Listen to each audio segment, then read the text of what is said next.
มนุษย์จะบำรุงชีวิตด้วยอาหารสิ่งเดียวหาไม่ได้ แต่บำรุงด้วยพระวจนะทุกคำซึ่งออกมาจากพระโอษฐ์ของพระเจ้าพระคำคือชีวิตต่อจากนี้ไปขอเชิญท่านรับฟังรายการพระคัมภีร์ทางอากาศคุณผู้ฟังครับตอนที่แล้วได้ศึกษาพระธรรมโฮเชยาซึ่งเป็นพระธรรมที่เกี่ยวกับการพยากรณ์ท่านโฮเชยาก็เป็นคนอิสราเอลมีชีวิตอยู่เมื่อ 2,700 ปีโดยประมาณประเทศอิสราเอลตอนนั้นครับแบ่งเป็น2ส่วนนะครับคืออาณาจักรเหนือกับอาณาจักรใต้อาณาจักรเหนือก็คืออิสราเอลอาณาจักรใต้ก็คือยูดาห์ครับคนอิสราเอลนี่มี12เผ่า10เผ่าเนี่ยอยู่ทางอาณาจักรเหนืออีก2เผ่าเนี่ยอยู่ทางอาณาจักรใต้นะครับตอนที่แล้วศึกษาพระธรรมโฮเชยาบทที่3บทที่3นี่มี5ข้อนะครับแต่เป็น5ข้อที่สำคัญเป็นเรื่องของการพยากรณ์การเสด็จมาของพระผู้ช่วยหรือพระเมสสิยาดร.ชาไฟบอกคริสเตียนชาวยิวและก็นักวิชาการฮีบรูที่มีชื่อเสียงนะครับได้ให้ความเห็นเกี่ยวกับบทที่3นี้บอกว่าบทนี้เป็นบทที่เกี่ยวกับการพยากรณ์ที่ยิ่งใหญ่ที่สุดในพระคัมภีร์มี5ข้อนะครับแต่ยิ่งใหญ่ที่สุดตอนที่แล้วเราอ่านและศึกษาถึงข้อ3นะครับข้อ3เราจะมาดูต่อนะครับข้อ4พระธรรมโฮเชยาบทที่3ข้อ4บอกว่าเพราะว่าพงศ์พันธุ์อิสราเอลจะคงอยู่อย่างไม่มีกษัตริย์และไม่มีเจ้านายเป็นเวลานานทั้งจะไม่มีการสักการะบูชาหรือเสาศักดิ์สิทธิ์หรือเอโฟดหรือรูปพระเพราะว่าพงศ์พันธุ์อิสราเอลจะคงอยู่อย่างไม่มีกษัตริย์เป็นเวลานานเราจะสังเกตนะครับพระเจ้าไม่ให้เวลาที่เจาะจงนี่ก็ไม่ปกติเพราะว่าพงศ์พันธุ์อิสราเอลนี่รู้3ครั้งนะว่าพวกเขาจะต้องออกจากแผ่นดินและรู้3ครั้งว่าจะกลับมายังแผ่นดินแต่ละครั้งพระเจ้าให้พวกเขาออกจากแผ่นดินนั้นพระองค์ก็บอกพวกเขาว่าพวกเขาจะออกจากแผ่นดินนานเท่าไหร่ยกเว้นในครั้งสุดท้ายนะครับครั้งแรกในพระเจ้าตรัสกับอับราฮัมเราจะให้แผ่นดินนี้แก่เจ้ามันเป็นของเจ้าแต่เราจะนำพงศ์พันธุ์ของเจ้าออกจากแผ่นดินนี้เป็นเวลา430ปีพวกเขาก็จะอยู่ที่แผ่นดินประเทศอียิปต์นะอยู่ที่ประเทศอียิปต์และหลังจากนั้น430ปีเราจะพาพวกเขากลับมานะครับพวกยิวก็ได้กลับมาคำพยากรณ์ก็สำเร็จตามที่บอกไว้นั่นคำแรกนะครับครั้งที่2พระเจ้าตรัสผ่านท่านเยเรมีซึ่งเป็นผู้พยากรณ์นะครับบอกว่าเพราะความบาปของพวกเจ้าจะถูกส่งไปเป็นเฉลยในบาบิโลนพวกเจ้าจะไปที่นั่นเป็นเวลา70ปีคำพยากรณ์นี้ก็สำเร็จตามที่บอกไว้ครับตอนนี้ท่านโฮเชยากล่าวหรือว่าพยากรณ์เกี่ยวกับอาณาจักรเหนือนะครับคืออิสราเอลซึ่งไม่เคยได้กลับมายังแผ่นดินจริงๆท่านบอกว่าเพราะว่าพงศ์พันธุ์อิสราเอลจะคงอยู่อย่างไม่มีกษัตริย์เป็นเวลานานเป็นเวลานานนี่นานเท่าไหร่เป็นคำถามตอนนี้ครับมีคนบอกว่าพระคริสต์จะเสด็จกลับมาก่อนปี 2000 ก็ไม่ทราบนะครับปี 2000 มาแล้วก็ยังไม่รู้ยังไม่กลับคนที่บอกเนี่ยพบข้อความนี้ในตอนไหนนะในพระคัมภีร์ตอนไหนพวกเขาฟังแล้วก็พูดนะดูเหมือนกับว่ามีสายด่วนถึงสวรรค์ติดต่อกับพระเจ้านะเป็นคนสนิทหรือยังไงก็ไม่ทราบนะครับรู้ว่าพระคริสต์จะเสด็จมาก่อนหรือปี 2000 ก็ฟังดีนะสำหรับคริสเตียนที่ไม่รู้ความจริงไม่ได้ศึกษานะครับแต่ว่าถ้าศึกษาจะไม่พบคำสอนอย่างนี้ในพระคัมภีร์ไม่มีตอนไหนนะครับในพระคัมภีร์ที่บอกว่าเป็นเวลานานเท่านั้นเท่านี้นะพระคริสต์จะเสด็จมาครั้งที่2แต่ว่าทุกวันนี้มีคนเผยแพร่เรื่องการเสด็จมาของพระคริสต์นะครับแล้วก็พยากรณ์เป็นกำหนดเวลามากมายกลับมาถึงคำถามนะครับทำไมพระเจ้าตรัสว่าเป็นเวลานานไม่เจาะจงเวลาลงไปเหมือนกับ2ครั้งแรกนะครับและก็ไม่ได้บอกจำนวนที่เจาะจงด้วยนะครับคำตอบคือว่าในระหว่างเวลาปีที่อิสราเอลออกจากแผ่นดินนะออกจากแผ่นดินนะคือถูกเขาไล่ถูกเขายึดออกนะถูกใครนะครับก็ ถูกต่างชาตินะประเทศอื่นนะครับที่เป็นมหาอำนาจในปีคริสตศักราช70นะครับและเวลาที่พวกเขาจะกลับไปก่อตั้งประเทศนั้นนะครับ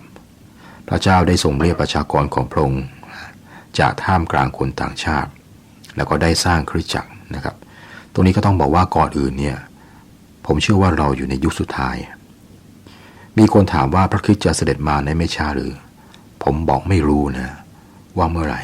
รู้แต่ว่าเราอยู่ในยุคสุดท้ายมา 2,000 ปีแล้วพระคริสต์ก็ตรัสว่าดูเถิดเราจะมาโดยเร็วพลัน 2,000 ปีมาแล้วนะครับดังนั้นไม่รู้นะครับผมก็ไม่รู้ที่จะบอกว่าพระองค์จะเสด็จมาพรุ่งนี้หรือสัปดาห์หน้าหรือปีหน้าหรือแม้แต่ศตวรรษหน้าก็ไม่ทราบแต่ผมเชื่อว่าเราเห็นการเริ่มต้นและสิ่งต่างๆจะเกิดขึ้นเมื่อคริสตจักรถูกรับออกจากโลกนี้ครับเหตุผลที่ไม่ได้ให้เวลาที่เจาะจงไว้ในพระธรรมโฮเชยาข้อนี้นะครับก็คือว่าในพระคัมภีร์เนี่ยคริสตจักรไม่มีชื่อและก็ไม่มีเวลา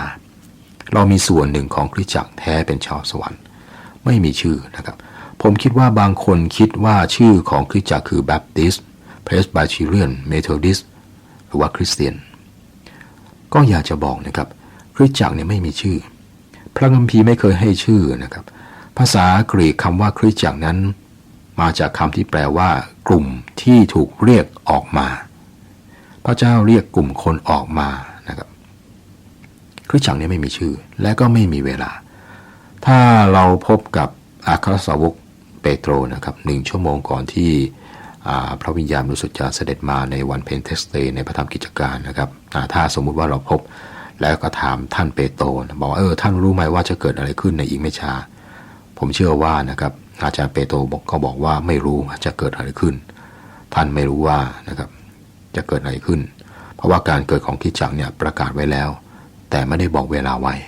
และเราก็ไม่รู้เวลาของการถูกรับขึ้นไปสวรรค์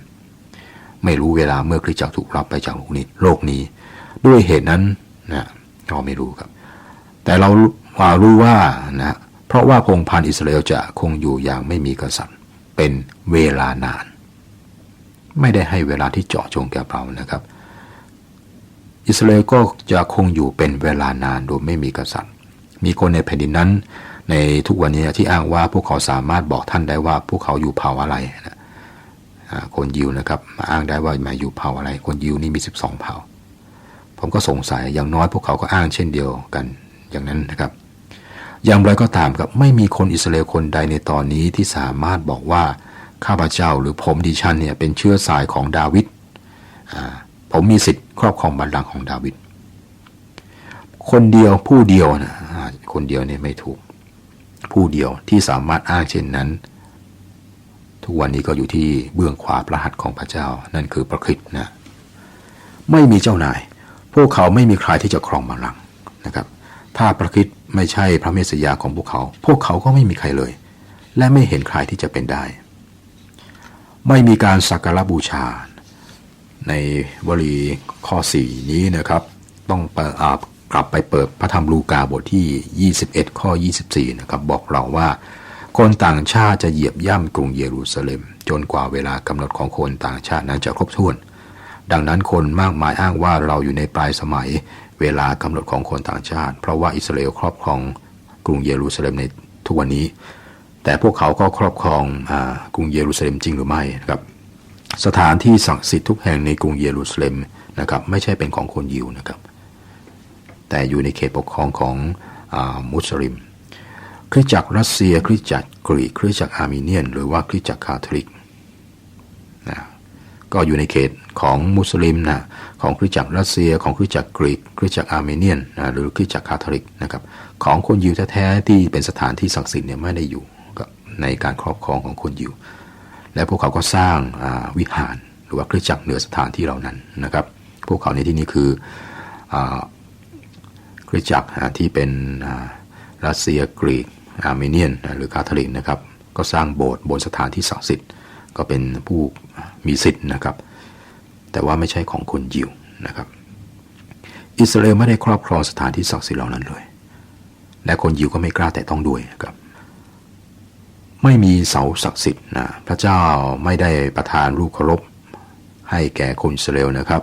พระองค์ตรัสแก่พวกเขาว่าอย่าทำรูปเคารพสำหรับตนเป็นรูปสิ่งใดในพระธรรมอพยพบทที่20ข้อ4แต่พระองค์อาประทานหลายสิ่งแก่พวกเขานะครับยกตัวอย่างเอโฟดและก็รูปพระเอโฟดคือเครื่องแต่งกายศักดิ์สิทธิ์ที่มหาปุโรหิตเนี่ยใส่รูปพระคือวัตถุเล็กๆที่พวกเขาพกติดตัวเป็นคล้ายๆเครื่องรางแล้วก็พวกเขาก็กราบไหว้พระเจ้าตรัสที่นี้ว่าพวกเขาจะทิ้งการไหว้รูปเคารพจะไม่มีรูปเคารพหรือพระใดนั่นคือสิ่งหนึ่งที่สามารถบอกเกี่ยวกับอิสราเอลได้ในทุกวันนี้ครับ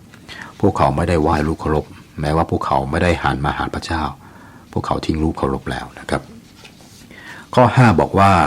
ภายหลังพงศ์พันธุ์อิสราเอลจะกลับมาและแสวงหาพระเยโฮวาห์พระเจ้าของเขาและแสวงหาดาวิดกษัตริย์ของเขาทั้งหลายและในการต่อไปเขาจะมีความยำเกรงต่อพระเจ้าและแสวงหาความดีของและแสวงความดีของพระองค์ภายหลังพงศ์พันธุ์อิสราเอลจะกลับมาภายหลังนี้ไม่ได้หมายความว่าปี2000ปีนี้ปี2000นะครับแต่จริงๆไม่รู้ว่าเมื่อไหร่แต่พวกเขาจะกลับมายังแผ่นดินตามกำหนดเวลาของพระเจ้าซึ่งเราเป็นมนุษย์ไม่รู้นะครับเมื่อพวกเขากลับมาพวกเขาจะแสวงหาพระเยโฮวาห์พระเจ้าของเขาและแสวงหาดาวิดกษัตริย์ของเขาทั้งหลายและในการต่อไปเขาจะมีความยำเกรงต่อพระเจ้าและแสวงความดีของพระองค์มีเรื่องบางเรื่องที่อาจจะทำให้ตกใจนะครับคือพวกอิสราเอลเนี่ยได้กลับมายังแผ่นดินทุกวันนี้อิสราเอลก็กลับมาที่ปาเลสไตน์ตั้งเป็นประเทศและสิ่งที่เกิดขึ้นนั้นน่าทึ่งมากนะครับถ้าได้ศึกษาการสร้างชาติของคนยิวนะครับหลังจากที่พลัดหายสูญสิ้นไปเมื่อปีคศ70นะครับเวลาผ่านไปเกือบ 2,000 ปีนะกลับมาเป็นประเทศอีกนะครับแต่ว่านั่นไม่ใช่คำพยากรณ์ที่สำเร็จนะครับคำพยากรณ์บอกว่าเมื่อพวกเขากลับมาพวกเขาจะกลับมาหาพระเจ้านะครับทุกวันนี้มีประเทศอิสราเอลครับแต่คนยิวก็ไม่ได้มาหาพระเจ้าอย่างแท้จริงมีคนเชื่อว่าอิสราเอลอาจจะต้องออกจากแผ่นดินนั้นอีกก่อนที่จะมีการสำเร็จของคำพยากรณ์นี้จริงๆนะครับในข้อนี้จริงๆต้องออกจากประเทศอิสราเอลอีกนะครับเมื่อพวกเขากลับมายังแผ่นดินคำพยากรณ์บอกว่าพวกเขาจะกลับมาแล้วก็มาหาพระเจ้าด้วยในตามที่ข้อ5นี้บอกไว้นะครับมีหลักฐานมากมายนะครับที่บอกว่าอิสราเอลไม่ได้กลับมาหาพระเจ้าคนยิวก็ฉลองครบรอบหลายสิบปีที่ได้ก่อตั้งเป็นประเทศนะพวกเขาก็มีคำขวัญนะครับคำขวัญว่าวิทยาศาสตร์จะนำสันติภาพมาสู่ดินแดนนี้วาระครบรอบ20ปีนะก็ผ่านมาหลายปีแล้วนะครับคำขวัญก็บอกไว้ว่าวิทยาศาสตร์จะนำสันติภาพสู่ดินแดนนี้พระคัมภีร์บอกว่าพระเมสสิยาจะนำสันติภาพมาให้ครับแต่คนยิวนี่ไม่ได้เขียนข้อความนี้เป็นคำขวัญของชาตินะครับในวาระที่พวกเขาก่อตั้งฉลองครบรอบในการก่อตั้งประเทศไม่ได้ให้พระเมสสิยานะครับแต่ให้วิทยาศาสตร์ผมรู้ว่าเมื่อยืนยันว่าการกลับมายังดินแดนในตอนนี้ไม่ใช่การสำเร็จของพระคัมภีร์นะครับมันค้านกับเรื่องที่หลายคนได้ยินมากในตอนนี้อย่างไรก็ตามครับคำพยากรณ์นี้ก็เป็นหลักฐานสำหรับเรื่องนี้ครับและเมื่อพิจารณาพระคัมภีร์ทั้งหมดนะครับไม่ใช่ข้อนี้เท่านั้นเราต้องดูข้อที่จริงว่าการกลับมานี้ไม่ใช่การสำเร็จตามคำพยากรณ์การกลับมาเป็นประเทศอิสราเอลในตอนนี้ก็ไม่ใช่การสำเร็จตามคำพยากรณ์และในการต่อไปเขาจะมีความยำเกรงต่อพระเจ้าและแสวงความดีของพระองค์ในการต่อไปนะครับยังอยู่ในอนาคตหมายถึงว่าประเทศอิสราเอลนะครับและก็เวลาเริ่มต้นของการทนทุกข์และผ่านการเสด็จกลับมาและเข้าสู่ยุคพันปีครับก็เรียนให้ทราบนะครับบทที่3นี้ก็ถือว่าเป็นการพยากรณ์ที่ผู้เชี่ยวชาญที่มีชื่อเสียงบอกแม่สำคัญที่สุดมี5ข้อนี่สำคัญที่สุดการกลับมาของประเทศอิสราเอลนะครับหลังจากกระจัดกระจายไปการกลับมานั้นกลับมาแล้วก็ต้องแสวงหาพระเจ้านะครับแล้วก็มีเรื่องของพระเมสสิยาพระผู้ช่วยให้รอดนะครับจบบทที่3ครับต่อไปก็เป็นโฮเชยาบทที่4จากบทนี้ไปนะครับเราจะเห็นชีวิตส่วนตัวของท่านโฮเชยานะครับเริ่มต้นที่2ข้อสุดท้ายในบทก่อนชีวิตส่วนตัวของโฮเชยาได้จางหายไปแล้วก็เน้นอยู่ที่พระคริสต์เน้นอยู่ที่พระเจ้าและความไม่ซื่อสัตย์ของชาติอิสราเอล ซึ่งเปรียบเหมือนการเล่นชู้นะครับเราออกจากตอนที่เป็นชีวิตส่วนตัวในบทที่4ถึง14นะครับเราจะพบกับการพยากรณ์นะครับอิสราเอลทำบาปต่อพระเจ้าจากประสบการณ์ที่ชอกช้ำนะขมขื่นที่เกิดขึ้นในครอบครัวของท่านโฮเชยาก็พยากรณ์ถึงประเทศอิสราเอลและท่านก็รู้ว่าพระเจ้ารู้สึกอย่างไรต่อพวกเขาทุกสิ่งที่บอกมาถึงตอนนี้เป็นการบอกแบบรวมๆพระเจ้าตรัสว่าพวกเขาได้ทำบาปพวกเขาได้เล่นชู้และไม่ซื่อสัตย์ต่อเราตอนนี้พระเจ้าจะนำพวกเขาขึ้นศาลกล่าวหาอย่างเจาะจงและพิสูจน์ข้อกล่าวหานั้นด้วยเหตุนี้ครับเนื้อความในบทที่4ก็คือว่าอิสราเอลเนี่ยทำบาปในเรื่องการไม่ทำตามธรรมบัญญัติการผิดศีลธรรมการละเลยพระคัมภีร์หรือพระวจนะของพระเจ้าการกราบไหว้รูปเคารพเราสามารถเปรียบบทนี้กับบทแรกของพระธรรมอิสยาห์นะครับซึ่งผู้พยากรณ์อิสยาห์ได้บอกกับอาณาจักรใต้นะได้ให้รายละเอียดถึงข้อกล่าวหาของพระเจ้าต่ออาณาจักรใต้นะครับผมเชื่อว่าเราสามารถเห็นบาปอย่างเดียวกันในบ้านเมืองของเรานะครับเป็นความจริงที่พระเจ้าเลือกชนชาติอิสราเอลและพระองค์ก็ประทานบัญญัติที่รู้จักกันว่าบัญญัติของโมเสสแก่คนยิวอย่างไรก็ตามครับเราต้องเข้าใจสิ่งนี้บัญญัติหรือพระบัญญัติเนี่ยเป็นรูปแบบของพระเจ้าสำหรับทุกชาติที่ต้องการได้รับพระพรดังนั้นผมคิดว่าเราพบนะครับประเทศใดบ้านเมืองใดที่ทำผิดศีลธรรมนะครับมันก็ตกต่ำลงศึกษาดูนะครับประวัติศาสตร์ของชาติต่างๆนะถ้าชาติไหนที่เจริญแล้วก็เสื่อมลงเนี่ยส่วนใหญ่นะครับมาจากเรื่องศีลธรรมเสื่อมลงสำหรับคริสเตียนก็เป็นภาษาที่บอกว่าละทิ้งพระเจ้านะครับในข้อแรกของบทที่4นี้พระเจ้าเผชิญหน้ากับประเทศอิสราเอลและพวกเขาครับไม่รู้เกี่ยวกับพระเจ้าเลยข้อ1โอ้พงศ์พันธุ์อิสราเอลจงฟังพระวจนะของพระเจ้าเพราะว่าพระเจ้าทรงมีคดีกับชาวแผ่นดินนั้นในแผ่นดินนั้นไม่มีความซื่อสัตย์สุจริตความรักเมตตาหรือความรู้ในเรื่องพระเจ้าครับนี่ก็มี3เรื่องนะครับไม่มีความซื่อสัตย์สุจริตไม่มีความรักเมตตาและไม่มีความรู้ในเรื่องของพระเจ้าในแผ่นดินนั้นคือประเทศอิสราเอลในตอนนั้นคนเหล่านั้นถูกล้างสมองด้วยระบบพิธีกรรมผ่านการไหว้รูปเคารพนะครับ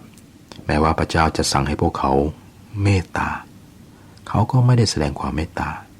พระเจ้าตรัสนะครับในพระธรรมเลวีนิติบทที่19ข้อ10ว่า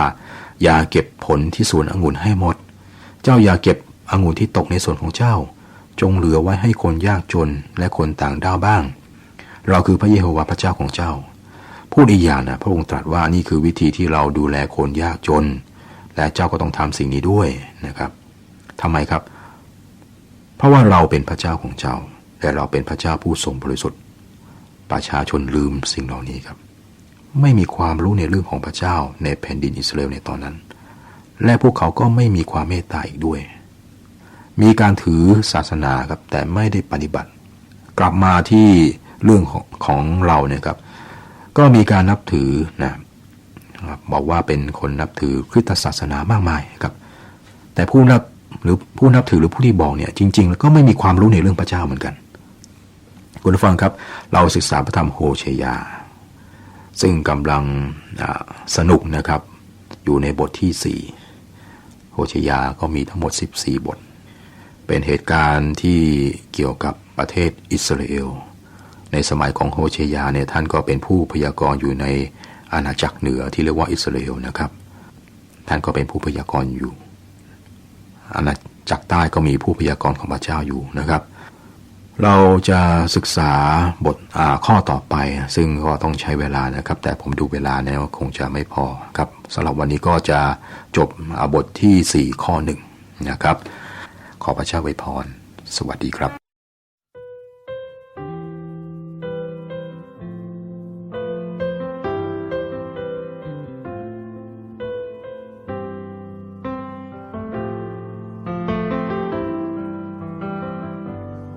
All I once held dear filled my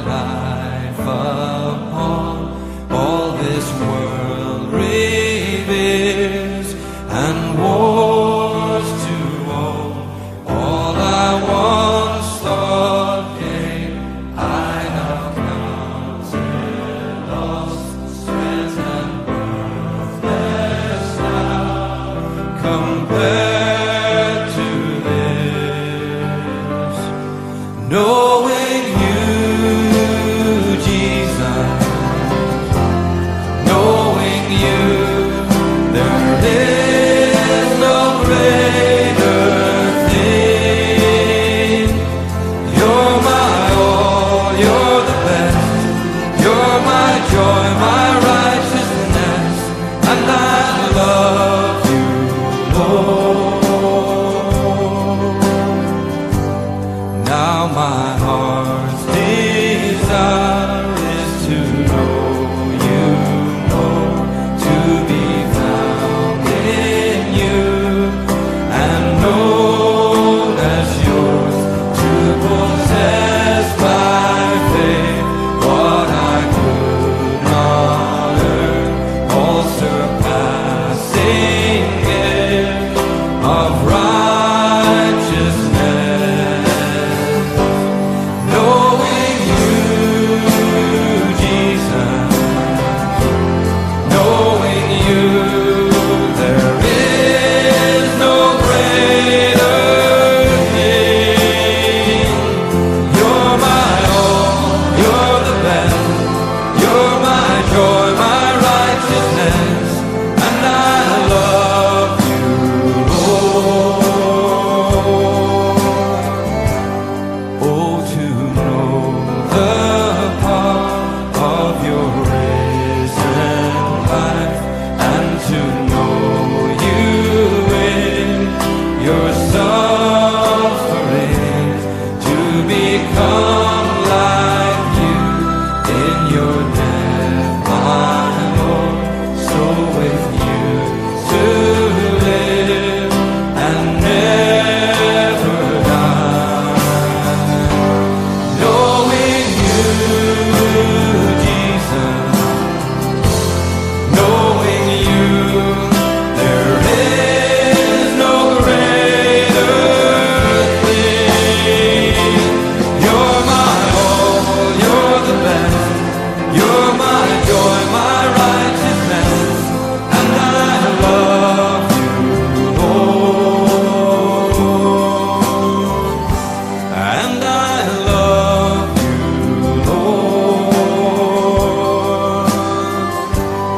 And I love you, Lord.